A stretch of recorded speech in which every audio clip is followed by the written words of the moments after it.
Should the schools be talking to our children about drugs?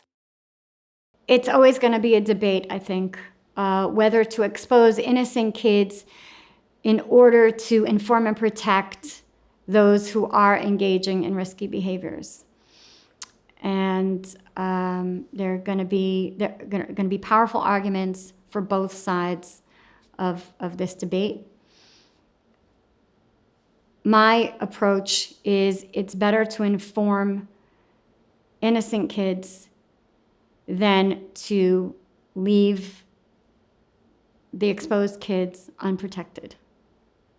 The reason is that if you have in your school exposed kids and non-exposed kids, it's literally one conversation between unexposed and exposed. So your very innocent, unexposed daughter who never heard of any drugs and she has her nose in the books and she is just completely uninvolved, all she has to do is be walking home from school one day with your neighbor's daughter who is into these things, and they suddenly strike up a conversation. Now your unexposed daughter is exposed, but she's not armed with protective information. She's just exposed to how much fun it is to smoke up or to drink.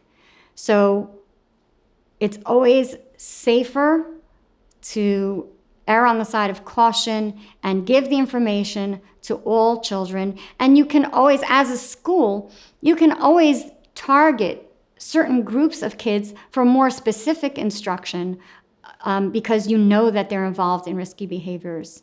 But general education about being safe and being aware should go for everybody. Measures that schools take to prevent substances from being brought on trips or from being brought into school. There are different types of measures.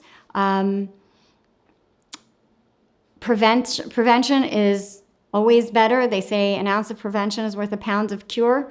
So, for example, you might have before a school trip, you might call in students who you are concerned about, whose use of substances is maybe known, and say, listen, we have a policy that on a school trip, no substances are allowed to be brought. We realize that for some students, this may be a challenge. So you need to know, and you need to be honest with yourself.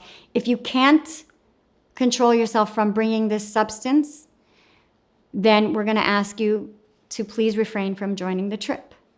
And most students, if you have an honest relationship with them, will be able to have an honest conversation with you about this. And I've had students who said to me, no, I can control myself. I don't need to bring it. I'm absolutely sure. We've made them even sign a piece of paper that says we made this agreement that there are not going to be any substances on the trip. And if there are, then the student will be sent home in the middle of the trip. But we've also had students that said, you know what, I'm not sure, and they stayed home.